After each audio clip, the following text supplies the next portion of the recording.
In the heart of small-town America, the Kahler family appeared to be living the American dream. James, Karen, and their children, Lauren, Emily, and Sean, seemed to have it all: a successful career, a beautiful home, and a loving family.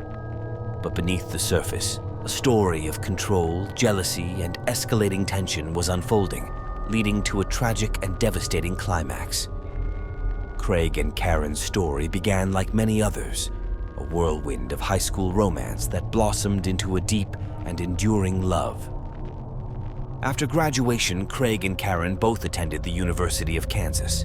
Craig pursued a degree in engineering, determined to build a successful career, while Karen studied education, with dreams of becoming a teacher. They continued to support each other through the challenges of college life, and their bond only grew stronger. The couple married shortly after graduating from college in a small, intimate ceremony attended by close friends and family, after which Craig and Karen settled into a comfortable life. Their first child, Lauren, was born a year after they moved into their new home. Craig and Karen were overjoyed, and they embraced parenthood with enthusiasm. Lauren was followed by Emily and then Sean, completing their family. Karen decided to stay home to raise the children, dedicating herself to their care and upbringing. She was a nurturing and attentive mother. Craig's career flourished thanks to his hard work and determination. He quickly climbed the ranks at his engineering firm, earning the respect of his colleagues and the admiration of his family. His success allowed them to live comfortably, affording them family vacations, extracurricular activities for the children, and a secure future. Despite the outward appearance of perfection, the pressures of maintaining this ideal life began to take their toll. Craig's demanding job often kept him away from home, leading to long hours and increasing stress. Karen, although happy to be a stay-at-home mother, felt isolated and overwhelmed by the responsibilities of raising 3 children largely on her own. Craig, once a loving husband, became increasingly controlling and domineering. His behavior escalated from verbal abuse to physical intimidation, leaving Karen feeling trapped and powerless. As time went on, Craig's need for control intensified. He started to micromanage every aspect of Karen's life, criticizing her decisions and belittling her opinions. He would often undermine Karen's self-esteem by calling her incompetent or ungrateful, making her feel like she could do nothing right.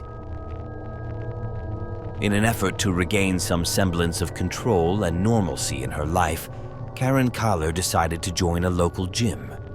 She had always been active and enjoyed staying fit, but her commitment to her family's needs often left her with little time for herself. Joining the gym was a significant step towards reclaiming her independence. Her hard work and determination garnered her praise from everyone around, and soon she was offered a job as a fitness trainer. Thrilled at the opportunity, Karen didn't hesitate to accept the offer, but was worried about how her husband was going to react. After months of planning and deliberation, she finally mustered the courage to tell Craig, and to her utter surprise, Craig remained calm about the whole situation and even encouraged her to continue on the condition that she would fulfill her obligations to him and his children. Sometime during the same year, Karen met another fitness enthusiast named Sunny at one of the yoga classes she attended. They quickly hit it off and became close confidants. Their friendship soon blossomed into romance as they found peace in each other's embrace. Karen, aware of her husband's toxic nature, was extremely scared of him finding out, but still mustered her courage and decided to confront him. To her surprise once again, Craig didn't seem to be bothered by the news and instead allowed his wife to continue the affair on one condition: that he could join in on the romance.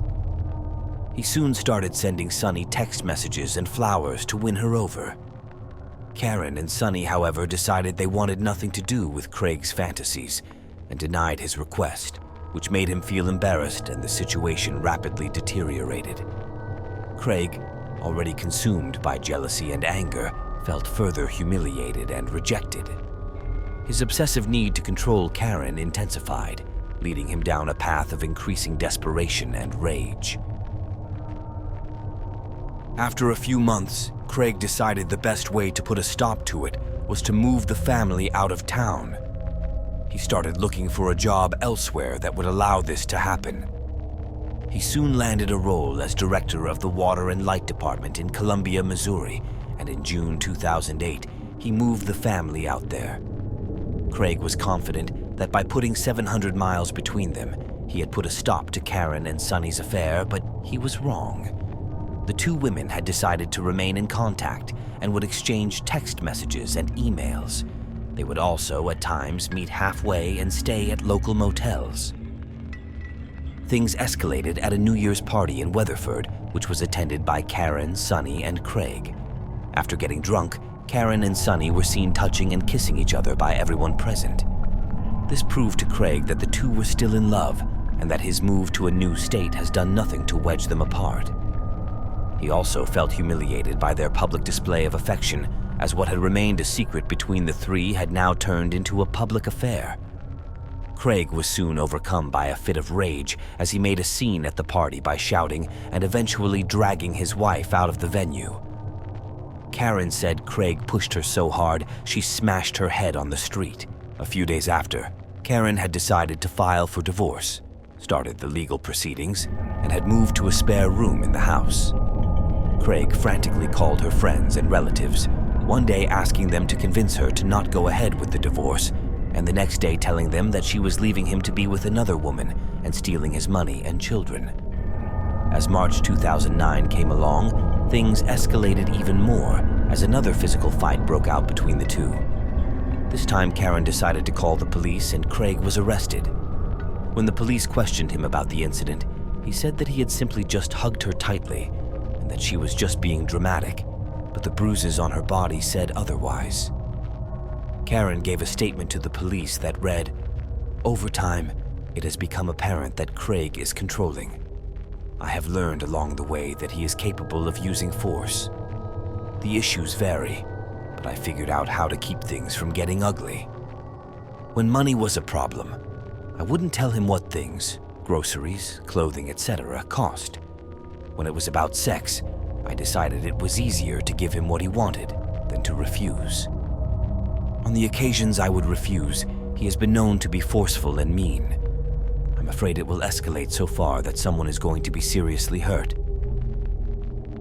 After this incident, Karen decided to move out of the house along with her 3 children and leave her husband for good.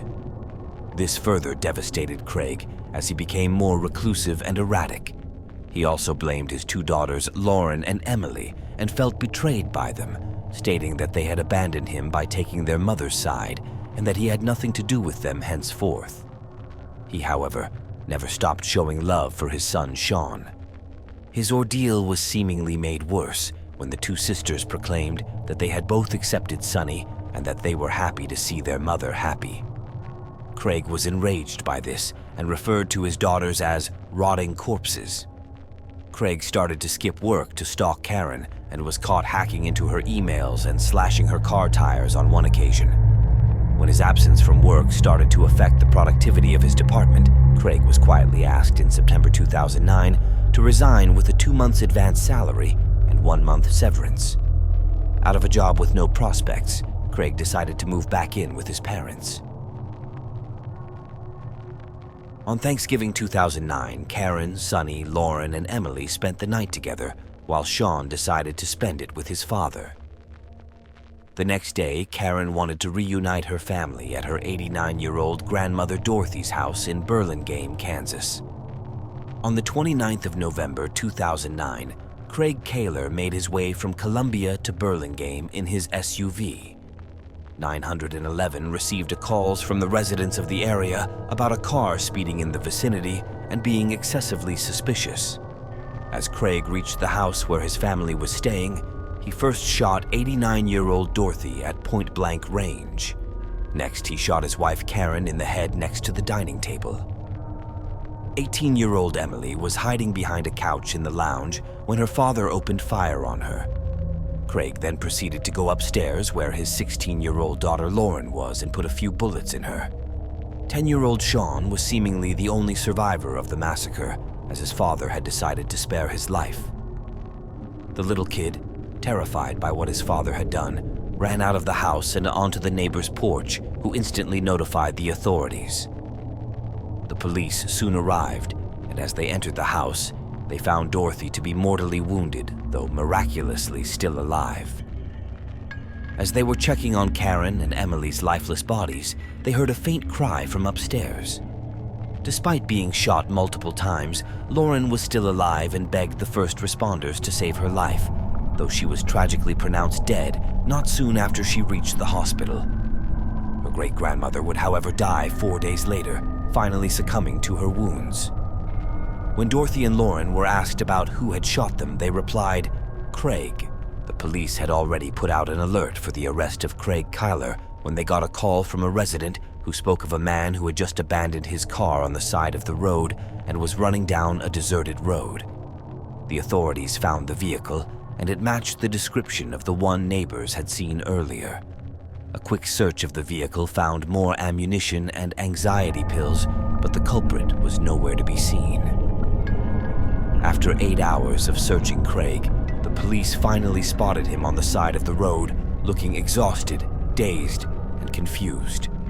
He called out to the officers and said, "I'm the one you're looking for." He was arrested without resistance and taken to the nearest police station. Once there, Craig was fairly open about the whole situation and cooperated with the officers by answering all their questions. Craig Kahler was charged with 4 counts of first-degree murder with the murder of 4 members of his family: his wife, his wife's grandmother, and his 2 teenage daughters. The trial, which took place in 2011, garnered significant media attention due to the shocking nature of the crimes and the community's profound grief. Prosecutors painted a picture of Kahler as a controlling and abusive husband who had been unable to accept Karen's decision to seek separation and her relationship with another woman. During the trial, witnesses testified to Craig Kahler's history of emotional and psychological abuse towards Karen and his children, as well as his increasingly erratic behavior leading up to the murders.